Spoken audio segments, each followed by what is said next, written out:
Bonsoir, bienvenue sur la Van Morgane. J'espère que vous allez bien. Alors, ce soir je reprends la lecture de La pesanteur et la grâce. Normalement je devais terminer. Je ne suis pas certaine de pouvoir terminer. J'ai fait des bêtises. Avant j'ai repris la lecture précédente. Je me disais mais j'ai lu tout ça. Effectivement j'avais lu tout ça. Je voulais vous lire quand même les textes d'une chanson. Je ne sais pas si ça vous arrive parfois, mais c'est le cas pour moi. Je me réveille avec, enfin plutôt une phrase ou un air me réveille le matin. Jukebox personnel. Mais parfois c'est des choses que je n'ai pas entendues depuis des années ou qui ne me parlent pas vraiment.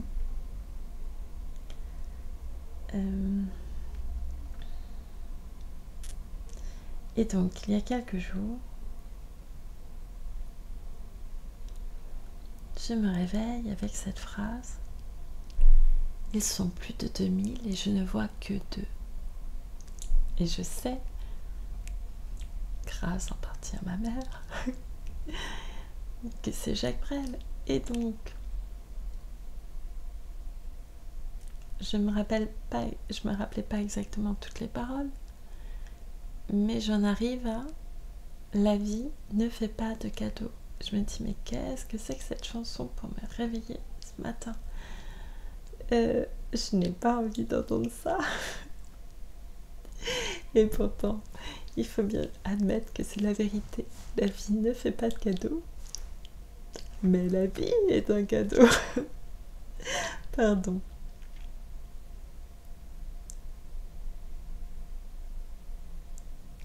Mon portable est très particulier, il zoome tout seul, il change de page, il rédige tout seul mes messages et parfois il me fait peur. Très bien. Je ne vais pas la chanter, je voulais juste lire le texte parce que je le trouvais très beau, parce que je suis allée le chercher comme je ne me rappelais pas bien et c'est vrai que c'est un très beau texte, donc je vous le lis, j'avais envie de le partager avec vous. Ils sont plus de 2000 et je ne vois que 2. La pluie les a soudés, semble-t-il l'un à l'autre. Ils sont plus de 2000 et je ne vois que 2. Et je les sais qui parlent, il doit lui dire je t'aime, elle doit lui dire je t'aime. Et je crois qu'ils sont en train de ne rien se promettre. Ces deux-là sont trop maigres pour être malhonnêtes. Ils sont plus de 2000 et je ne vois que 2. Et brusquement ils pleurent à gros bouillons, tout entourés qu'ils sont d'adipeux en sueur et de bouffeurs d'espoir, qui les montrent du nez, mais ces 2 déchirés, superbes de chagrin, abandonnent aux chiens l'exploit de les juger. La vie ne fait pas de cadeaux, et nom de Dieu. C'est triste en ligne dimanche, avec ou sans béco. Et maintenant ils pleurent, je veux dire tous les 2. Tout à l'heure c'était lui, lorsque je disais il. Tout encastrés qu'ils sont, ils n'entendent plus rien que les sanglots de l'autre. Et puis infiniment, comme 2 corps qui prient, infiniment lentement, ces 2 corps se séparent, et en se séparant, ces 2 corps se déchirent. Je vous jure qu'ils crient. Et puis ils se reprennent, redeviennent un seul, redeviennent le feu, et puis se redéchirent, se tiennent par les yeux.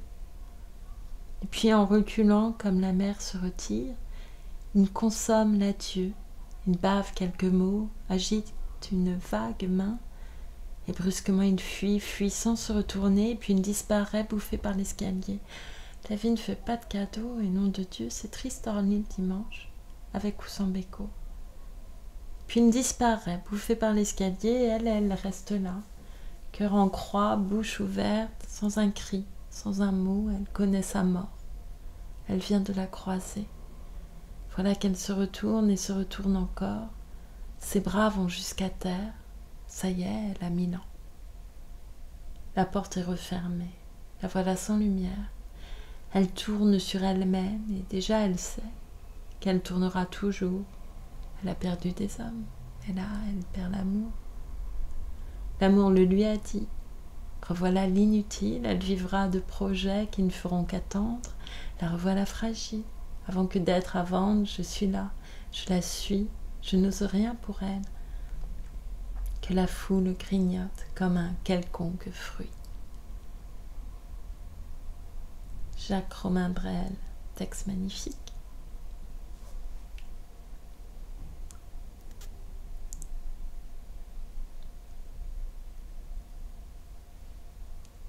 J'aime pas entendre cette chanson, vraiment. Mauvais réveil, mauvaise playlist. Une fois, c'était juste... ça fait très longtemps. Et c'était ça en boucle, jusqu'à ce que je me réveille.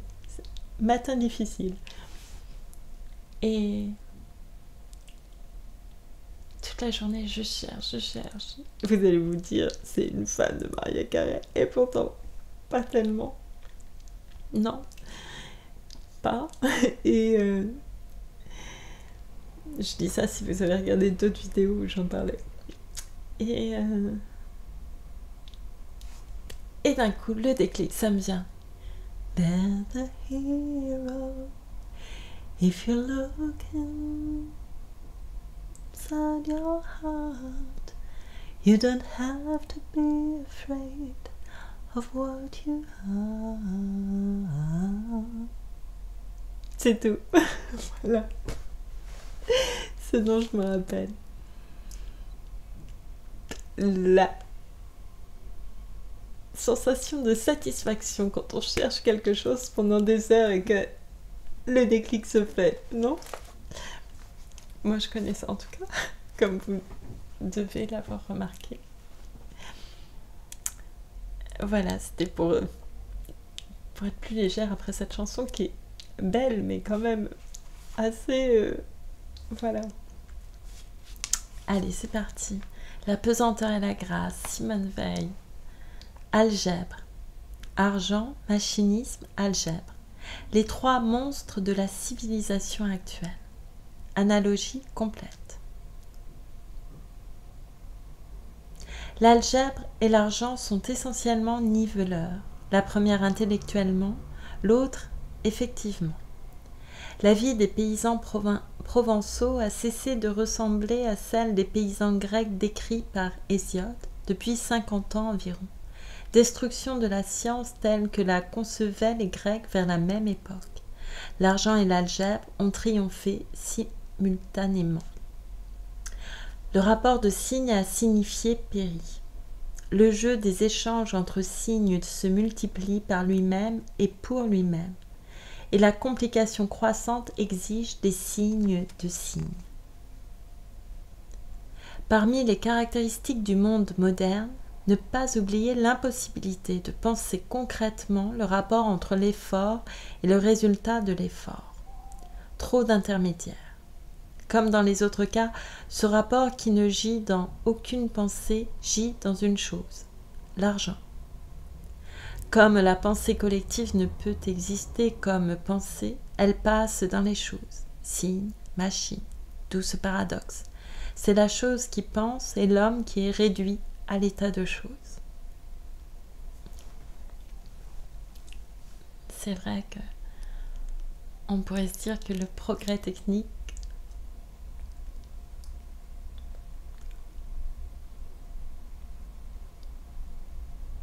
aurait pu être utilisé, aurait pu être plus utilisé pour soulager l'homme que pour la servir.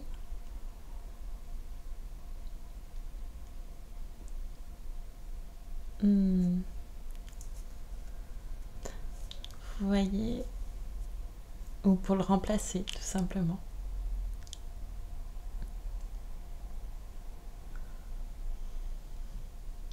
Il n'y a point de pensée collective, c'est vrai. Moi, je regrette aussi qu'il n'y ait pas de mémoire collective. Je pense que s'il y avait une mémoire collective,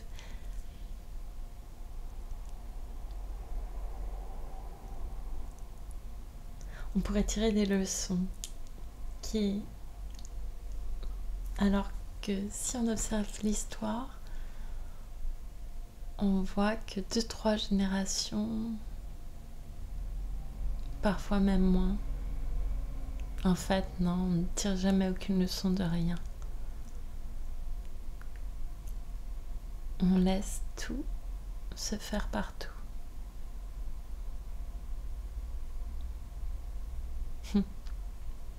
Sans doute à cause de l'argent, du machinisme et de l'algèbre.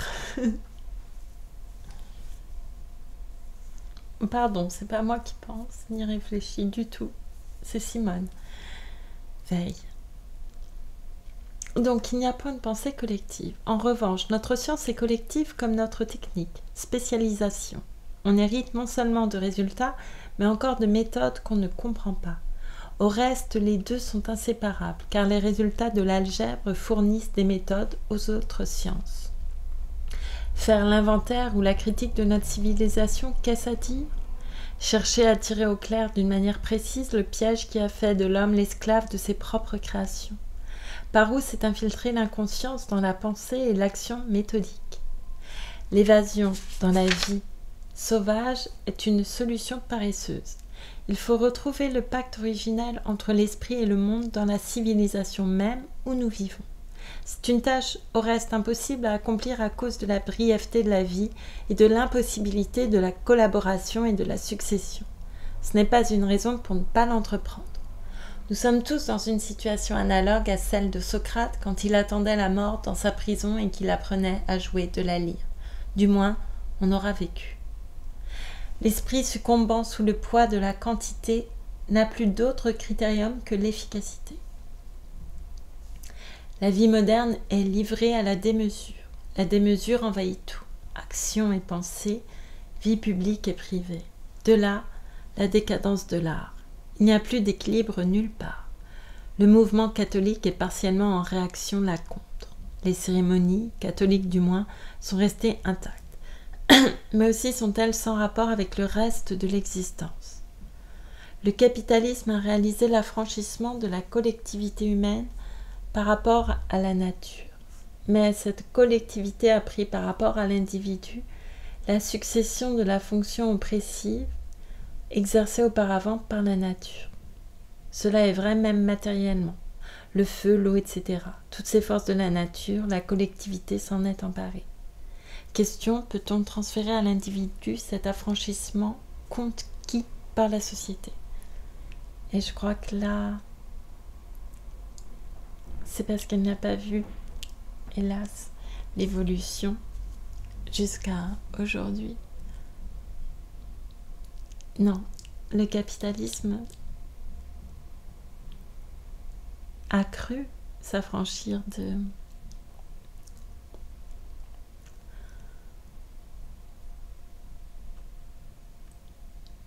de la fonction oppressive de la nature.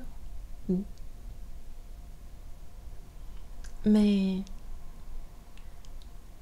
je crois qu'il faut bien se dire que rien n'est plus fort que la nature. Je comprends tous ces... Je pars ailleurs, hein, tous ces concepts de transhumanisme,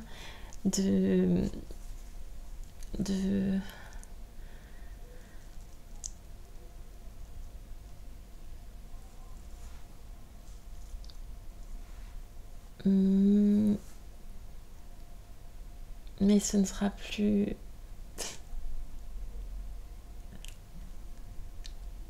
Même si on arrive à trouver une solution pour vivre éternellement, ce que je ne souhaite pas, mon Dieu, ne l'utilisez surtout pas sur moi.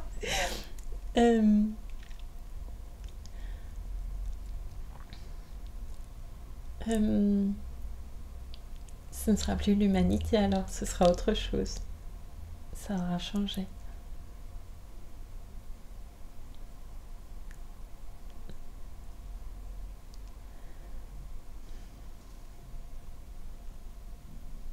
Mais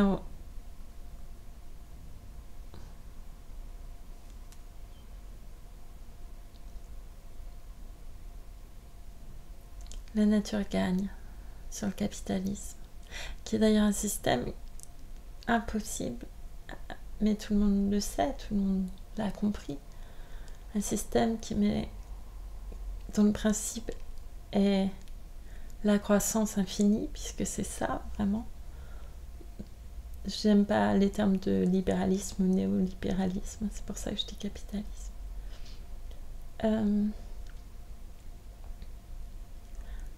Dans un univers où tout commence et tout finit, depuis toujours, et tout se transforme, j'ai l'impression. C'est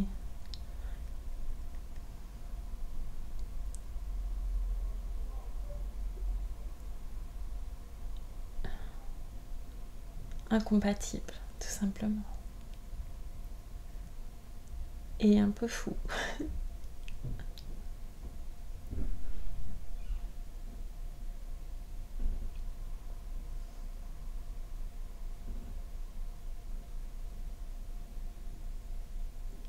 C'est vrai que la collectivité a pris aussi cette fonction oppressive, mais pas.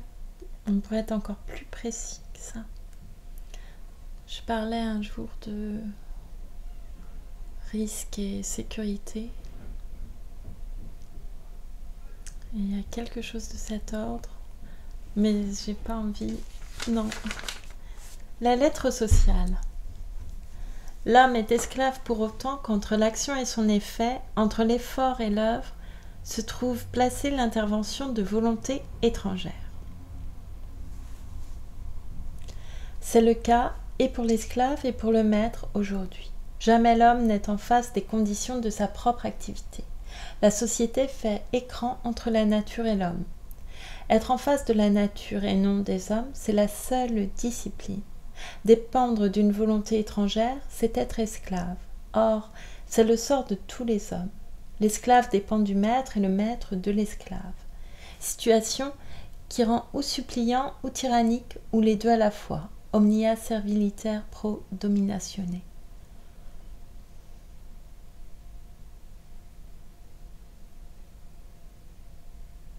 Oui.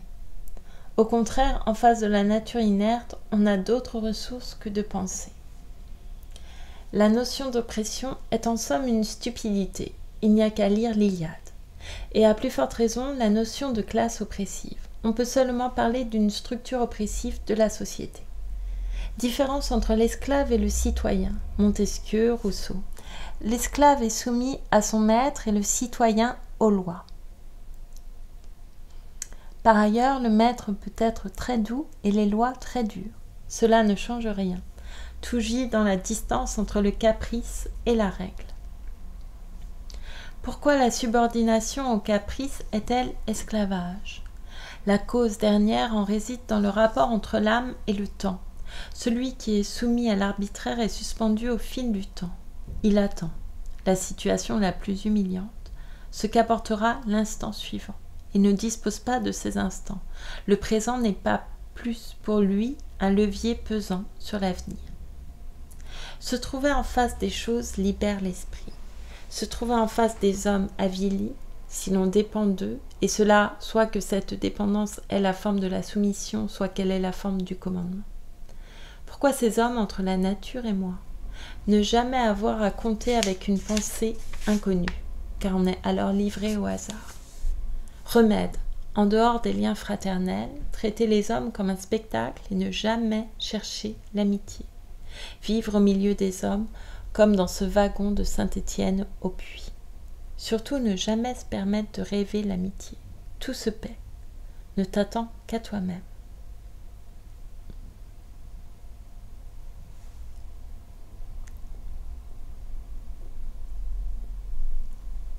Bon. Dans sa lettre à Joé Bousquet, elle dit autre chose et je trouve ça heureux qu'elle ait connu autre chose en tout cas. À partir d'un certain degré d'oppression, les puissants arrivent nécessairement à se faire adorer de leurs esclaves. Car la pensée d'être absolument contraint, jouet d'un autre être, est insoutenable pour un être humain. Dès lors, si tous les moyens d'échapper à la contrainte lui sont ravis, il ne lui reste plus d'autres ressources que de se persuader que les choses même auxquelles on le contraint, il les accomplit volontairement, autrement dit, de substituer le dévouement à l'obéissance. Et même il s'efforcera parfois de faire plus qu'on ne lui impose, et en souffrira moins, par le même phénomène qui fait que les enfants supportent en riant, quand ils jouent, des douleurs physiques qui les accableraient si elles étaient infligées comme punition. C'est vrai que ça, on peut quand même le voir dans dans la façon de manager de toutes les grosses entreprises. De plus en plus aujourd'hui, il y a une sorte d'infantilisation, mais vraiment, je trouve, des employés, ce que je peux observer parfois. Et eux, et je ne les blâme pas, d'ailleurs je l'ai été aussi, pour un salaire misérable par rapport à ce qui peut être engrangé par leur société, par les actionnaires des sociétés, vont défendre corps et âme, vont prendre fait et cause pour tout ce que... pour cette société, pour des picadilles. Mais bon, je suis pas sûre de... Voilà, pour un salaire de misère, sans trop de reconnaissance. Mais c'est un système qui a été bien mis au point et bien observé afin d'être généralisé.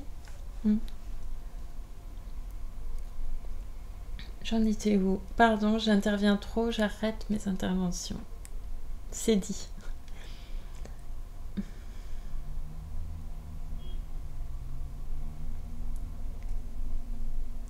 C'est par ce détour que la servitude avilit l'âme.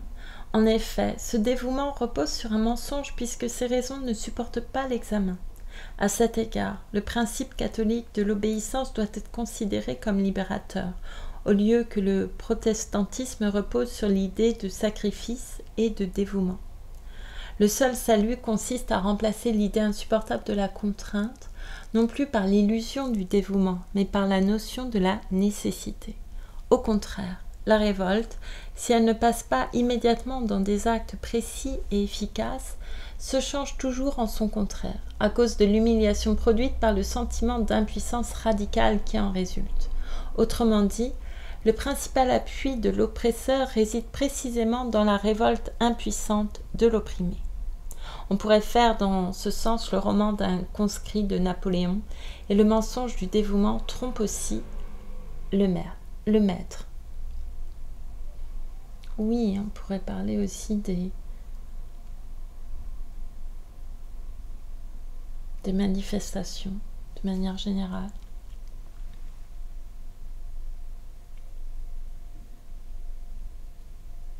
Et particulier, c'est... Je ne sais pas, ça fait quand même quelques années que...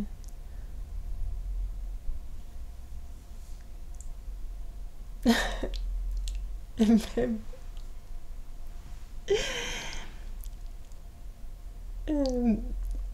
l'exercice de... Enfin bref. Je pensais à plusieurs... J'ai dit plus d'intervention? J'ai dit plus d'intervention. Considérer toujours les hommes au pouvoir comme des choses dangereuses. S'en garer dans toute la mesure où on le peut sans se mépriser soi-même. Et si un jour on se voit contraint, sous peine de lâcheté, d'aller se briser contre leur puissance, se considérer comme vaincu par la nature des choses et non par des hommes. On peut être au cachot et enchaîné, mais on peut être aussi atteint de cécité ou de paralysie. Aucune différence. Seule manière de conserver sa dignité dans la soumission forcée, considérer le chef comme une chose.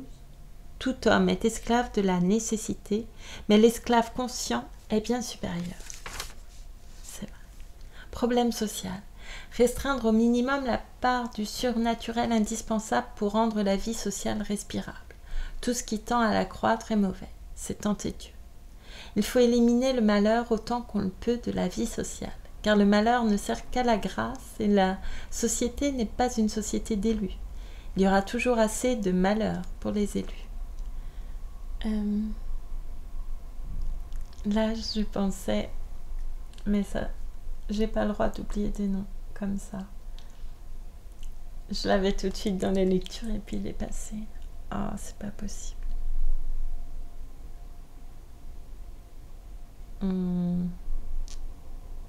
Mandela, Nelson Mandela. Je sais pas pourquoi je pensais à lui. Il y a 20 000 autres exemples.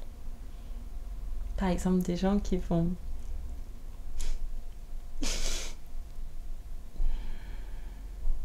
manifester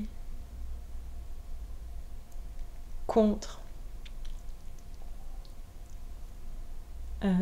quelque chose et qui se font maltraiter, alors que quelques mois plus tard,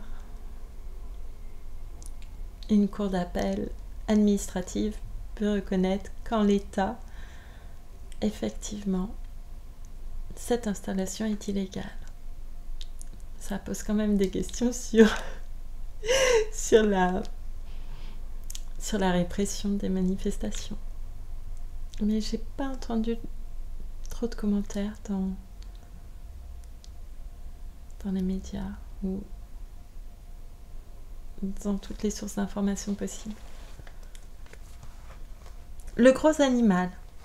Le gros animal est le seul objet d'idolâtrie, le seul ersatz de Dieu, la seule imitation d'un objet qui est infiniment éloigné de moi et qui est moi. Si l'on pouvait être égoïste, ce serait bien agréable, ce serait le repos, mais littéralement on ne peut pas. Il m'est impossible de me prendre pour fin, ni par suite de prendre pour fin mon semblable, puisqu'il est mon semblable, ni aucun objet matériel, car la matière est encore moins capable de recevoir la finalité que les êtres humains. Une seule chose ici-bas peut être prise pour fin, car elle possède une espèce de transcendance à l'égard de la personne humaine, c'est le collectif. Le collectif est l'objet de toute idolâtrie. C'est lui qui nous enchaîne à la terre, l'avarice. L'or est du social, l'ambition, le pouvoir est du social, la science, l'art aussi, et l'amour. L'amour fait plus ou moins exception. C'est pourquoi on peut aller à Dieu par l'amour, non par l'avarice ou l'ambition. Mais pourtant le social n'est pas absent de l'amour. Passion excitée par les princes, les gens célèbres, tous ceux qui ont du prestige.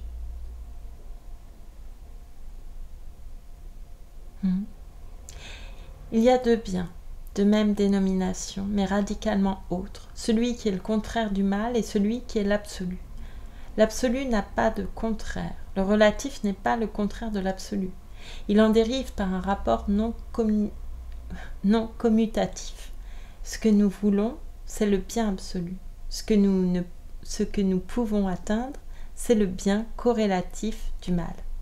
Nous nous y portons par erreur, comme le prince qui se prépare à aimer la servante au lieu de la maîtresse. Ce sont les vêtements qui causent l'erreur. C'est le social qui jette sur le relatif la couleur de l'absolu. Le remède est dans l'idée de relation. La relation sort violemment du social. Elle est le monopole de l'individu. La société est la caverne, la sortie est la solitude. La relation appartient à l'esprit solitaire. Nulle foule ne conçoit la relation. Ceci est bien ou mal à l'égard d'eux, dans la mesure où cela échappe à la foule. Une foule ne fait pas une addition. Celui qui est au-dessus de la vie sociale y rentre quand il veut, non celui qui est au-dessous.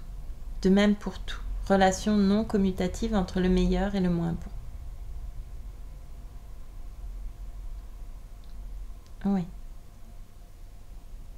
Et là, je pensais à sa déception des mouvements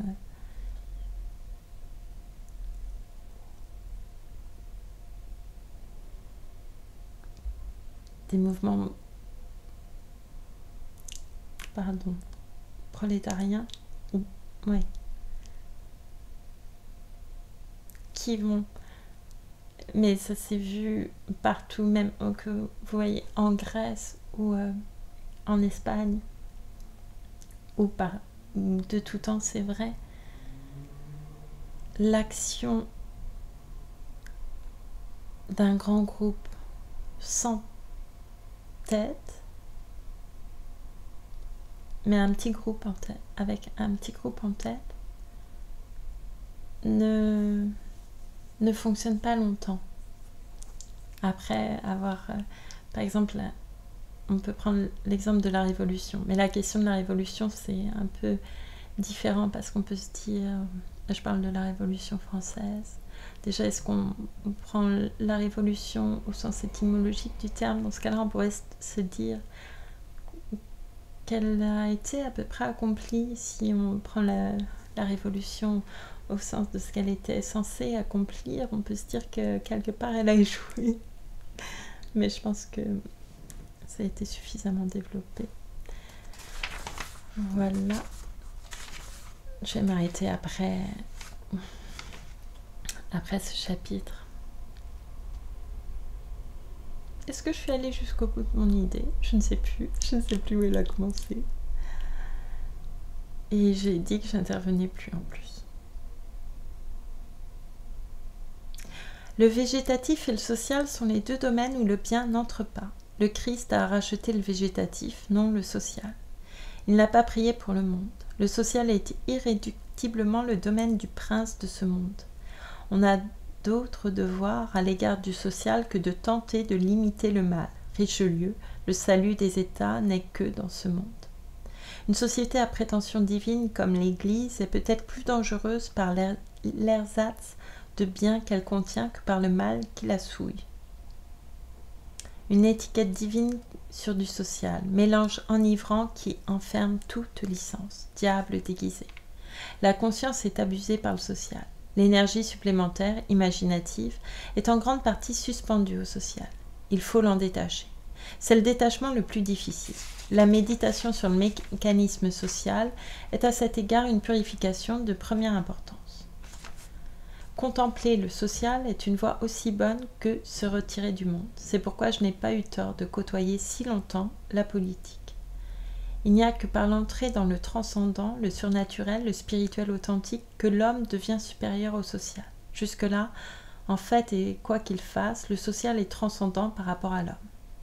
Sur le plan non surnaturel, la société est ce qui sépare du mal, de certaines formes du mal, comme par une barrière. Une société de criminels ou de vicieux, fût-elle composée de quelques hommes, supprime cette barrière. Mais qu'est-ce qui pousse à entrer dans une telle société? Ou la nécessité, ou la légèreté, ou le plus souvent, un mélange des deux. On ne croit pas s'engager, car on ne sait pas que, hormis le surnaturel, la société seule empêche de passer naturellement dans les formes les plus atroces de vice ou de crime. On ne sait pas qu'on va devenir autre, car on ne sait pas jusqu'où va en soi-même le domaine de ce qui est modifiable par l'extérieur. On s'engage toujours sans savoir. Rome, c'est le gros animal athée, matérialiste, n'adorant que soi. Israël, c'est le gros animal religieux. Ni l'un ni l'autre n'est aimable. Le gros animal est toujours répugnant. Est-ce qu'une société où régnerait seulement la pesanteur est viable, ou est-ce qu'un peu de surnaturel est une nécessité vitale? À Rome, peut-être, pesanteur seulement. Chez les Hébreux, peut-être aussi, leur Dieu était lourd. Peut-être un seul peuple antique absolument sans mystique, Rome. Par quel mystère? Cité artificielle faite de fugitifs, comme Israël. Gros animal de Platon. Le marxisme, pour autant qu'il est vrai, est entièrement contenu dans la page de Platon sur le gros animal et sa réfutation y est contenue aussi. Force du social. L'accord entre plusieurs hommes renferme un sentiment de réalité. Il renferme aussi un sentiment de devoir. L'écart par rapport à cet accord apparaît comme un péché. Par là, tous les retournements sont possibles. Un état de conformité est une imitation de la grâce. Par un singulier mystère qui tient à la puissance du social, la profession donne aux hommes moyens, pour les objets qui s'y rapportent, des vertus qui, si elles s'étendaient à toutes les circonstances de la vie, en feraient des héros ou des saints. Mais la puissance du social fait que ces vertus sont naturelles. Aussi ont-elles besoin de compensation. Pharisiens. En vérité, je vous le dis, ils ont reçu leur salaire. Inversement, le Christ pouvait dire des publicains ou des prostituées, en vérité, je vous le dis, ils ont reçu leur châtiment, à savoir la réprobation sociale. Dans la mesure où ils l'ont, le Père qui est dans le secret ne les châtie pas. Au lieu que les péchés non accompagnés de réprobation sociale reçoivent leur pleine mesure du châtiment du Père qui est dans le secret. Ainsi, la réprobation sociale est une faveur du sort, mais elle se tourne en mal supplémentaire pour ceux qui, sous la pression de cette réprobation, se fabriquent un milieu social excentrique, à l'intérieur duquel ils ont licence, milieu de criminels, d'homosexuels, etc.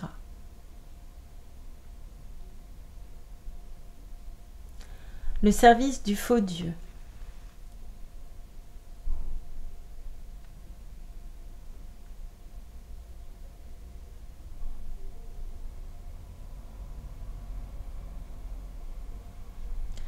Je crois comprendre ce qu'elle veut dire. Quand ils sont. Mais là, quand même. Mais je pense que c'est l'époque aussi qui veut ça. Non? Je crois qu'elle...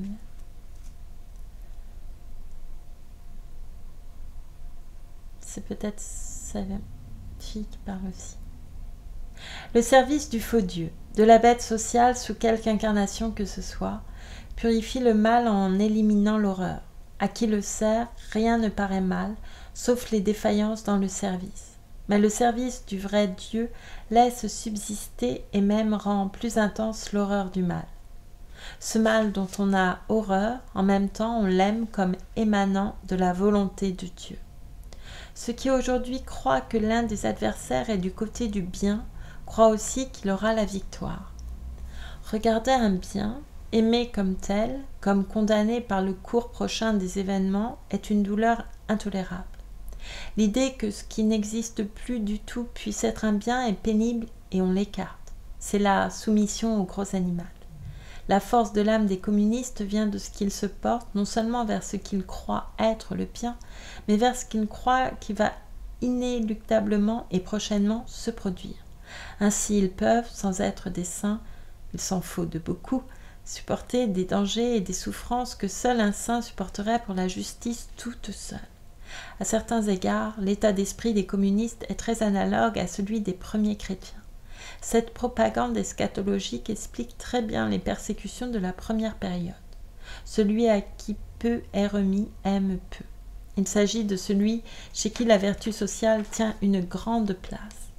La grâce trouve peu d'espace libre en lui. L'obéissance au grand animal conforme au bien, c'est là la vertu sociale. Est pharisien un homme qui est vertueux par obéissance au gros animal.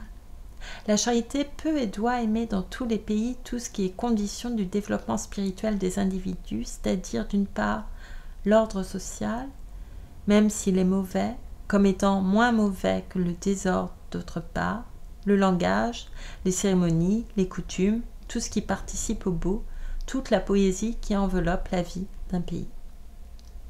Mais une nation comme telle ne peut être objet d'amour surnaturel. Elle n'a pas d'âme, c'est un gros animal. Et pourtant une cité. Mais cela n'est pas du social. C'est un milieu humain dont on n'a pas plus conscience que de l'air qu'on respire. Un contact avec la nature, le passé, la tradition. L'enracinement est autre chose que le social. Patriotisme. On ne doit pas avoir d'autre amour que la charité. Une nation ne peut pas être un objet de charité, mais un pays peut l'être, comme milieu porteur de traditions éternelles. Tous les pays peuvent l'être. En ce moment, on aurait plutôt tendance à dire que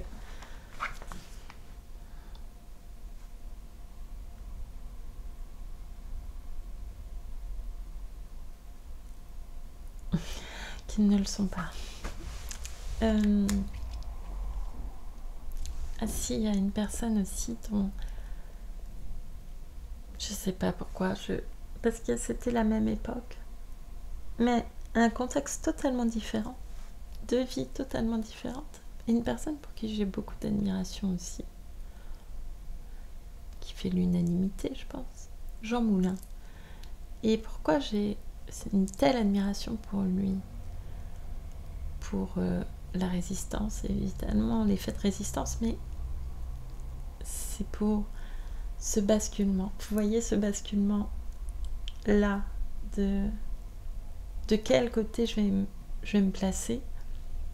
Alors bien sûr, on pourrait dire oui, mais il avait sa carrière de sous-préfet, de préfet. Ça fait pas l'homme, on le voit avec des contre-exemples tout autant. Mais par contre, quand les nazis arrivent et qu'ils lui demandent de signer un papier, là je vais être un petit peu... je vais pas être exact, on pourra me le reprocher, enfin je vais...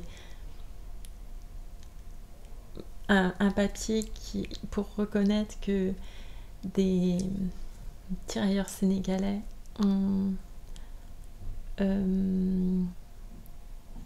violé des femmes et commis d'autres exactions, ce qui fait qu'ils ont été tués. Ils refusent de signer ce papier.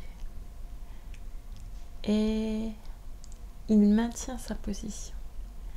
Et il maintient sa position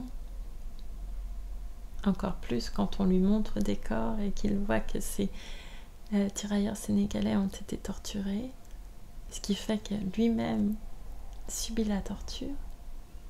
Et quand il est à bout et qu'il se dit si on me torture, je vais céder, il tente de se suicider. C'est pour ça qu'il avait un foulard, parce qu'il a tenté de s'égorger. Et il n'a jamais signé ce papier. Je pense pas qu'il y ait beaucoup de préfets à cette époque. Je ne sais pas, je peux pas dire. Mais disons que ça démontrait quand même un caractère assez extraordinaire. Une probité, je sais pas ce qu'on peut dire. Des valeurs, Certes, il y avait l'attachement à l'armée française, mais pas que. Je pense qu'il y a beaucoup de personnes, en voyant des hommes noirs à cette époque, et encore aujourd'hui, qui leur accorderaient beaucoup moins de valeur qu'à d'autres hommes. Et c'est là qu'il a basculé. Et cet instant-là m'intéresse toujours dans tous les parcours. Voilà. J'avais 2 poésies. Pourquoi? Parce que je fais toujours ce jeu, vous savez, d'ouvrir des livres un peu au hasard. Je m'arrête là pardon. Je me suis arrêtée là pour Simone Veil. En fait, je vais faire encore une autre lecture. La pesanteur et la grâce. Et j'ai ouvert au hasard, quand je suis arrivée ici, des recueils de poésie. Comme ça, 2 au hasard. Le premier, je tombe sur Attends-moi. Et je me dis, mais qui a écrit ce poème? C'est Konstantin Simonov, 1915-1979. C'est dans l'anthologie de la poésie russe. Peu importe. Mais je vous lis le poème. Attends-moi. Attends-moi. Attends sans cesse. Résistante au sort. Par la pluie et la tristesse, attends-moi encore. Attends-moi par tant de neige et par les chaleurs, lorsque les regrets s'allègent dans les autres cœurs, quand, des lointaines contrées, sans l'être longtemps, le silence et la durée lasseront les gens. Attends-moi sans cesse et sans te lasser. Sois pour ceux-là sans faiblesse qui diront assez, quand mon fils, ma mère tendre, acceptant le sort, quand mes amis, là d'attendre, disant « il est mort », boiront le vin funéraire assis près du feu, ne bois pas la coupe amère trop tôt avec eux. Quand, Fidèle à ma promesse, revenant un soir, je narguerai la mort, laisse dire le vénard. Ceux qui sont là de l'attente ne sauront point, va, que des flammes dévorantes ton cœur me sauva. Nous deux seuls pourrons comprendre de quelle façon j'ai survécu pour me rendre dans notre maison. Elle est belle cette poésie. Et donc je trouve un autre recueil, je me dis tiens il est mal rangé.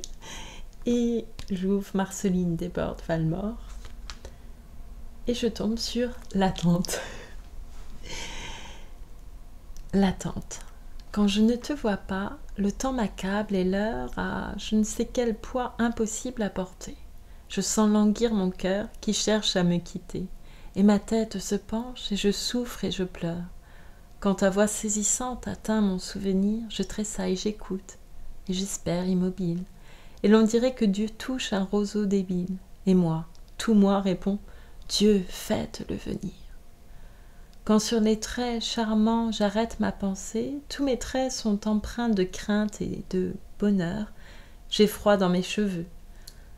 Ma vie est oppressée et ton nom tout à coup s'échappe de mon cœur. Quand c'est toi-même, enfin, quand j'ai cessé d'attendre, tremblante, je me sauve en te tendant les bras. Je n'ose te parler et j'ai peur de t'entendre, mais tu cherches mon âme et toi seul l'obtiendras. Suis-je une sœur tardive à tes vœux accordés? Es-tu l'ombre promise à mes timides pas? Mais je me sens frémir, moi ta sœur, qualité, toi mon frère, oh terreur, dis que tu ne l'es pas. Je trouvais ça drôle.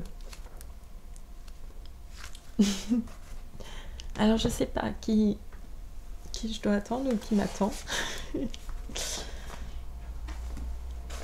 L'attente est longue. Pardon, c'était une blague. Je finis par une chanson. Oh mon Dieu, qu'il est tard. Oh mon Dieu. Je dis ça en... Juste... Non, bah pas de chanson, il est vraiment trop tard. Ah, c'est une chanson. Toujours Chet Baker. Juste pour le plaisir. They're writing songs of love, but not for me. Our lucky stars above, but not for me. With love to lead the way, I find more clouds of grey than any Russian play could guarantee. I was a fool to fall and get that way. I heard alas, like a day, although I can dismiss the memory of a kiss. I get she's not for me. They're writing songs of love, but not for me. All lucky stars above, but not for me. With love to lead the way, I find more clouds of grey than any Russian play could guarantee. I was a fool to fall and get that way. Although I can dismiss the memory of a kiss, I guess she's not for me. Pardon, j'ai encore raté. Je vais pas y arriver avant le 30 décembre. J'ai encore raté parce que je suis pas habituée à cette version-là. Je vous remercie beaucoup pour votre écoute. J'ai remarqué que je ne vous remerciais pas avant la lecture maintenant, mais je vous remercie doublement à la fin pour votre patience et votre tolérance et votre bienveillance aussi à l'égard de toutes les bêtises que je peux raconter et de ma voix fausse. Voilà, je vous remercie beaucoup. Je vous dis à très bientôt. Merci encore.